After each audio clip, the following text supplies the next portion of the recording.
Bom dia, boa tarde, boa noite. Você está no nosso podcast O Analogista, o seu podcast sobre tudo. E hoje é episódio bônus especial de 15 de novembro, uma data tão marcante para o nosso país.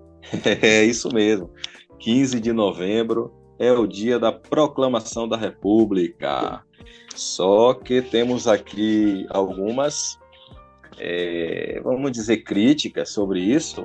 Podemos chamar de críticas, vamos chamar de ressalvas. Temos aqui algumas ressalvas sobre isso. E agora, com mais uma novidade, os nossos episódios que vão ao ar toda segunda-feira em todas as plataformas digitais, agora também estarão na programação da Rádio Gospel Online, toda terça às 7 da noite. Exatamente, você ouvinte da Rádio Gospel Online, seja bem-vindo também ao nosso podcast.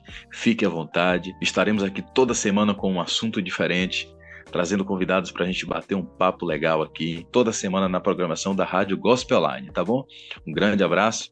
E, aproveitando que ele esteve conosco ontem, debatemos aqui sobre a geopolítica mundial, ele está aqui novamente conosco hoje, Tosta Neto, professor de História, escritor e historiador, naturalmente, para a gente falar sobre essa data de 15 de novembro e o que ela representa para o nosso país. Mais uma vez, seja muito bem-vindo, Tosta. Leno, desde já, te agradeço aí mais uma vez pelo convite. Também, claro, reforçando aí esse trabalho que o analogista vem fazendo para produzir conteúdos de qualidade. Não esqueçamos que as redes sociais estão aí infestadas de muitas bobagens, mas vamos consumir também conteúdo de qualidade. Haja visto o trabalho aí que o analogista vem se propondo a fazer. E claro, temos aqui fazer uma reflexão geral sobre essa data, que é feriado nacional, que é celebrada, mas será que devemos celebrar essa data de forma tão efusiva? Será que de fato foi a proclamação da República? Será que o povo queria a mudança do regime monárquico para o regime republicano? Vamos tentar responder essas questões ao longo aí do nosso bate-papo em O Analogista. Exatamente. Eu quero partir já do princípio, eu vou partir daqui até 89. Como a gente comentou ontem sobre o fascismo, que muitas pessoas têm usado esse termo para tentar degradar a imagem do presidente Bolsonaro, chamando ele de fascista. A gente comentou sobre isso aqui ontem. E aí a gente parte numa coisa mais materialmente brasileira. A ditadura militar em 1964, ali nos anos 70 para os anos 70, né? A gente precisa comentar sobre isso para chegar a falar sobre a nossa proclamação da República. Então, Leno, sobre a ditadura, por incrível que pareça, alguns livros didáticos, poucos, trazem o termo ditadura civil militar. É porque parte da sociedade apoiou o golpe de 1964. E alguns historiadores já trazem um termo contra-golpe, que o golpe de 64 tinha como objetivo impedir que a esquerda tomasse o poder no nosso país através de um golpe. E também devemos salientar que a esquerda, na ditadura, não lutou em prol da democracia. Simplesmente queria tomar o poder e estabelecer uma ditadura do proletariado. Quem conhece a história sabe muito bem que a esquerda não rima com democracia. A esquerda está ligada a ditaduras. É só observar a Rússia stalinista, a China de Mao Tse-tung, o Camboja de Pol Pot, a Nicarágua, a Cuba de Che Guevara, a Venezuela de Chávez. Em Cuba, na Venezuela, por aí vai. E traçando um paralelo, Leno, com a teoria, a sociologia, com a filosofia, Marx é muito claro, defende que a tomada do poder pelo proletariado deve implantar uma ditadura para poder desestruturar o Estado capitalista, implantar o Estado socialista e conduzir a sociedade para o comunismo, que é a sociedade perfeita. Marx fala, ditadura proletariada. Aí a esquerda vem com essa defesa romântica e hipócrita da democracia. Aí aqui no Brasil, nessa eleição, muitas pessoas justificaram o apoio a Lula, porque o mesmo é defensor da democracia. Mas o que é curioso, Lula é simpatizante de ditadores. Exato. E se a gente for tratar aí da questão da base do socialismo, da base do capitalismo, é muito fácil distinguir. O socialismo trabalha em ideologias para combater o capitalismo, pensando num futuro melhor. É sempre um futuro melhor. Lá na frente a gente vai ser feliz.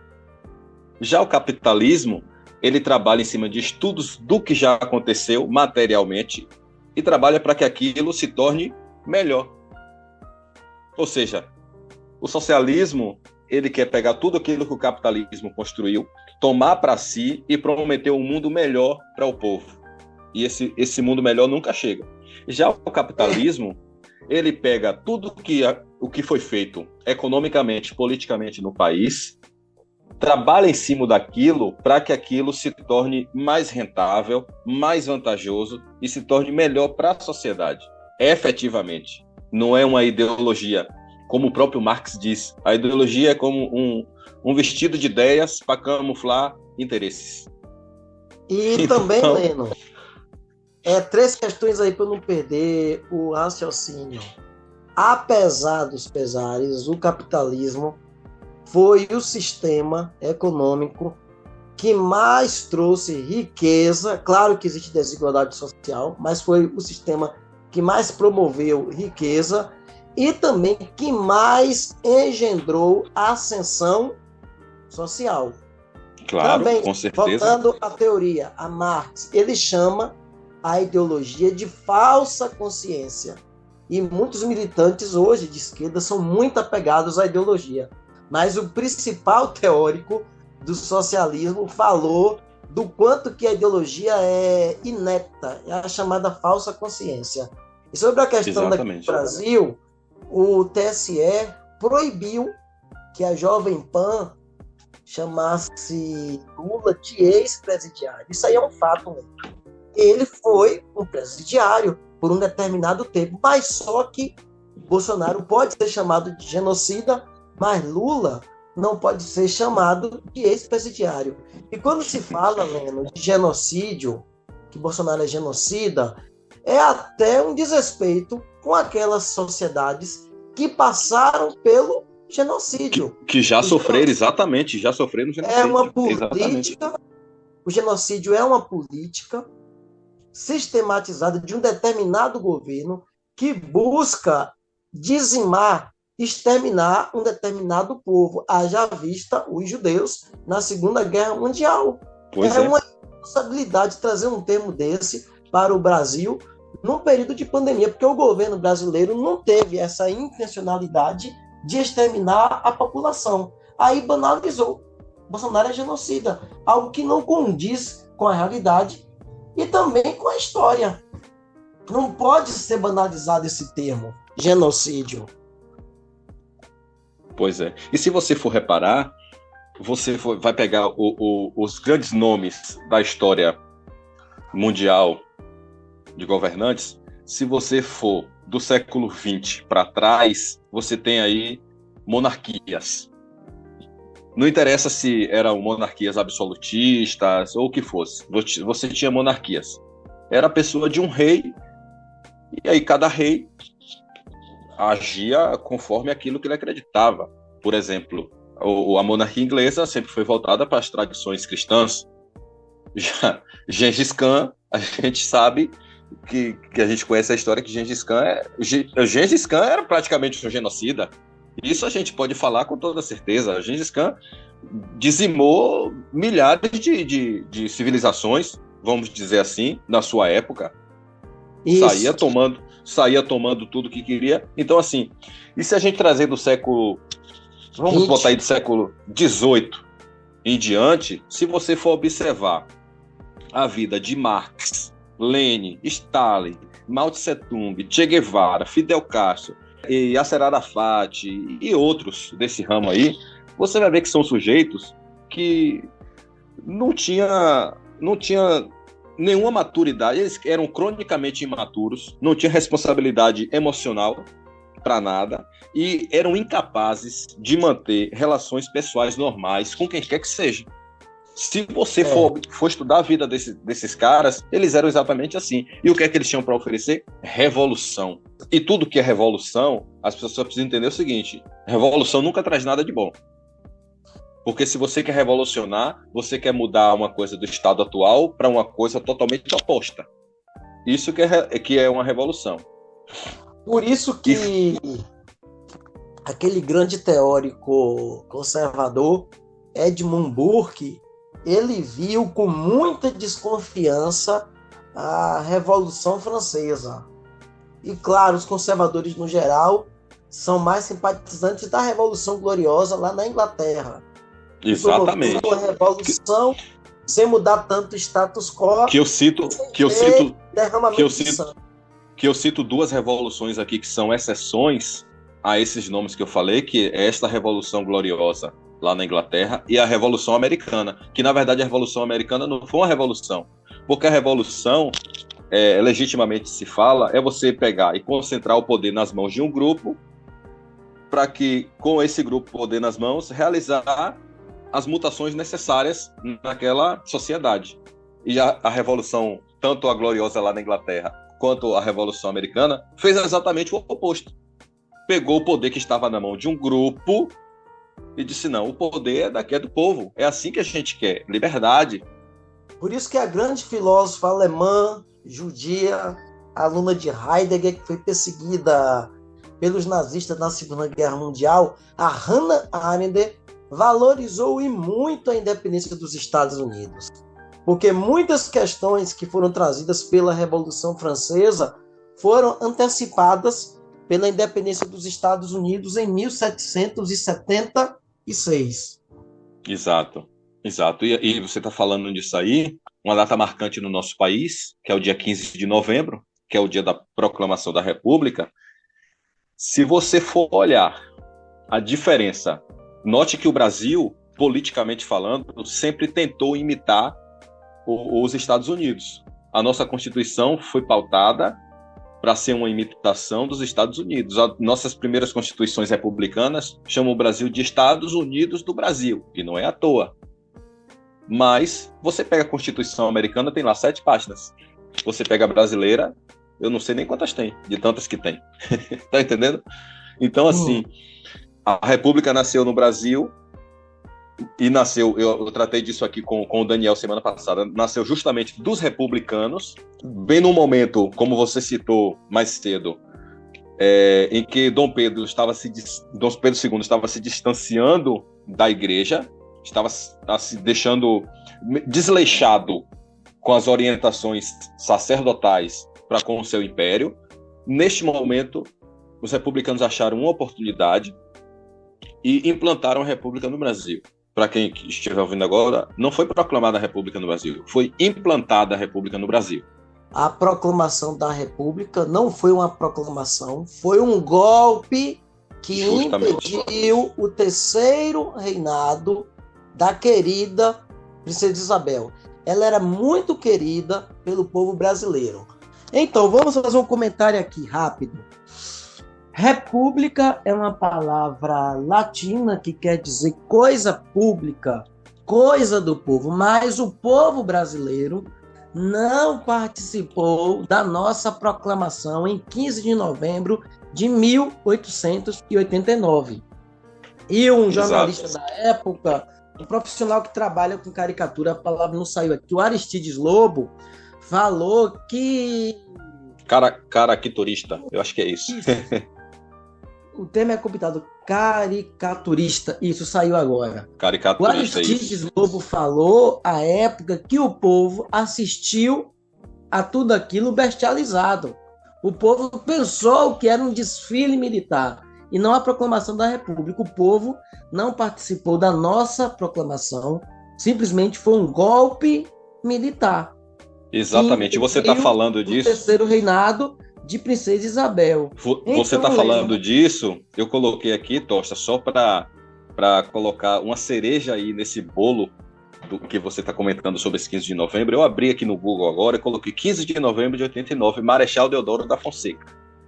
Isso. Olha só que olha só o que o Google diz. Olha só o que o Google diz. Marechal Deodoro da Fonseca liderou as tropas que destituíram Dom Pedro II do trono brasileiro e proclamou a República em 15 de novembro de 89. Só que o que realmente aconteceu foi os líderes... Olha, o Google está dizendo que ele liderou as tropas que destituíram Dom Pedro II do trono. Só que o que realmente aconteceu foi os líderes republicanos, juntamente com alguns líderes militares, sabendo da incapacidade física do Marechal Deodoro da Fonseca, foram até a casa dele com uma carta, que era a carta de proclamação da República, e ele, como o general das Forças Armadas, do Exército Imperial, e um dos senadores do Império Brasileiro, era o único que tinha legitimidade de assinar a carta de proclamação de República. Esses líderes republicanos, junto com alguns líderes militares, se aproveitaram da deficiência física dele, acamado, fizeram ele assinar este documento de proclamação da República do Brasil. Foi exatamente assim que os fatos ocorreram. Feito isto, também, isso na noite de 14 de novembro de 89. Na madrugada, às 3 da manhã, Dom Pedro II teve que sair do Brasil exilado, juntamente com toda a família imperial, às 3 da manhã. E assim que Dom Pedro deixou o Brasil, eles proclamaram a República. O povo, quando acordou de manhã, não tinha seu imperador, não tinha sua imperatriz, não tinha sua princesa, não tinha mais nada. Agora nós temos uma República. Foi exatamente o que aconteceu com o nosso país. Exatamente isso. Ademais, Leno, os militares queriam um protagonismo maior na política. Protagonismo que não foi visto ali no primeiro reinado, na regência, nas primeiras sim. da fase aí do segundo reinado. Aí veio a Guerra do Paraguai, o Exército Brasileiro, com a vitória da Tríplice Aliança, com a vitória do Brasil, o Exército Brasileiro saiu fortalecido. Aí começou a existir uma articulação para ter uma maior participação política.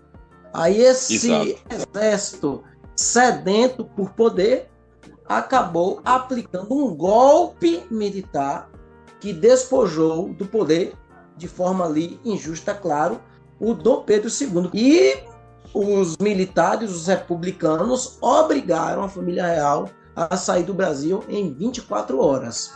O que foi algo assim assustador. A maneira que foi conduzido aí todo o processo de forma ditatorial. O nosso primeiro presidente foi um militar. Exato. Foi uma forma ditatorial, enfaticamente. Enfaticamente. Não há como a gente mensurar propriamente, assim, materialmente, como foi aquele momento, claro, porque a gente não estava lá. Mas, historicamente, a gente sabe que isso trouxe um prejuízo político e cultural para o nosso país enorme. Nós já estamos na 7ª Constituição, se não me engano. Sim. Um país que se tornou república há 167 anos, não é isso? Isso, 167 anos. Já teve 7 constituições, enquanto os Estados Unidos têm a sua Constituição desde os anos 1700, desde o século XVIII. A propósito, Leno, foi o período de maior estabilidade constitucional e política, o segundo reinado. Tivemos uma Constituição de 1804 até 1889. E Dom Pedro II foi um estadista, tinha ali jogo de cintura e conseguiu promover uma alternância equilibrada entre os partidos liberal e conservador. Então, em cada período ali, o ministério tinha mais conservadores, em outro período mais liberais, e o segundo reinado foi mantido. E também, Leno, um fator que foi imprescindível para a queda do Império do Brasil foi a própria abolição da escravatura. Sim. Já ia comentar sobre isso. Cafeicultores, os detentores de escravos se sentiram traídos pela família imperial do Brasil, porque com a Lei Áurea, com o fim oficial da escravidão no nosso país, não havia na lei uma prerrogativa que indenizasse os proprietários de escravos. Então, esses proprietários se sentiram traídos e foram apoiar os republicanos em forma de vingança. E também, Leno, a assinatura da Lei Áurea pela princesa regente Isabel foi um evento popular. O povo, a maioria, tinha simpatia pela família imperial do Brasil. E devemos salientar que Dom Pedro I, e principalmente Dom Pedro II e Princesa Isabel, eram simpatizantes da causa abolicionista. Porém, Leno, a nossa economia dependia da mão de obra escrava. E a escravidão não podia ser interrompida com uma canetada, porque senão todo o sistema econômico do Brasil iria cair. Logo, o nosso sistema ali de abolição foi processual, mas houve um esforço da família imperial. Houve, com certeza. É como você está dizendo, não foi uma questão de chegar ali, olha, acabou a escravidão. Não, foi muita luta, foi um processo enorme. É claro que, como você falou, os grandes produtores, principalmente de café, mineradores e tudo mais, eles ficaram mesmo, assim, se sentiram realmente traídos, como você disse, mas haviam aqueles que apoiavam a ideia, principalmente alguns amigos e familiares de José Bonifácio, apoiavam a ideia desde que fosse feito um processo gradual, para que ninguém tivesse prejuízo com isso. Nem a economia do país e nem os próprios fazendeiros, os grandes produtores que tinham seus escravos. Então a coisa foi feita de um jeito, um processo gradual. A gente não quer escravidão, é claro que não deveria nem existir. Isso aí já é um outro tema para um outro assunto, essa questão de escravidão, que muita gente tem até alguma ideia errada sobre isso, mas enfim. Isso que você está falando. E o pós-Lei Áurea, a assinatura da Lei Áurea, gerou depois uma grande comoção popular. A população foi para as ruas. Aí tem uma foto icônica da princesa Isabel cercada por muitas pessoas ali, o povo nas ruas, e entre aquelas pessoas próximas, quem está ali? O nosso maior escritor, o grande Machado de Assis, que viveu nesse período aí do segundo reinado, que foi um período grandioso da nossa história. Houve produção de cultura, haja vista Carlos Gomes, Machado de Assis, o próprio Zumbi dos Palmares. E sobre o Carlos Gomes, ele foi convidado pelos republicanos para compor o hino da República, mas recusou pela proximidade, pela amizade com Dom Pedro II. Senão ele iria se sentir na condição de traidor. Então, Tosta, sobre tudo isso, eu queria saber qual é a tua visão do que é essa política nacional hoje, o que é a República Brasileira hoje para você, e o que a gente pode esperar daqui para frente, haja vista também o resultado das eleições aí. Me diga aí. Leno, eu não nego para ti e também para o internauta que está aí nos acompanhando que a minha visão é pessimista e negativa acerca do rumo que a nossa República falou, porque temos uma classe política que não está preocupada com a causa pública. E as eleições, principalmente em 2022, foram manchadas por uma censura desenfreada promovida pelo TSE, sobretudo na figura ali do Alexandre de Moraes. Exatamente. Aqui no Brasil não há uma república de fato. A preocupação com a coisa pública. A nossa república foi corrompida ao longo da história. E não devemos esquecer que o PT ajudou a corromper ainda mais a nossa república, principalmente com o mensalão e com o petrolão. Aí o que aconteceu agora nesse pleito eleitoral? O PT conseguiu retornar à presidência, ao poder. Isso mostra que a nossa república está doente, porque diante de tantos fatos de corrupção, mesmo assim, um grupo muito ligado à corrupção consegue ganhar a eleição. Logo, a perspectiva da nossa república não é promissora. Eu vejo o Brasil como uma república das bananas, porque a coisa pública não está maturada. E eu fico com a visão de Rui Barbosa, que falou para Dom Pedro II à época: eu não sabia que a república seria assim. Isso mostra o arrependimento de Rui Barbosa em relação à proclamação da república. Ele que foi um entusiasta daquele movimento. E que em questão de pouco tempo conseguiu ver o erro que foi. Erro que aconteceu ali a partir de uma forma drástica, um golpe militar.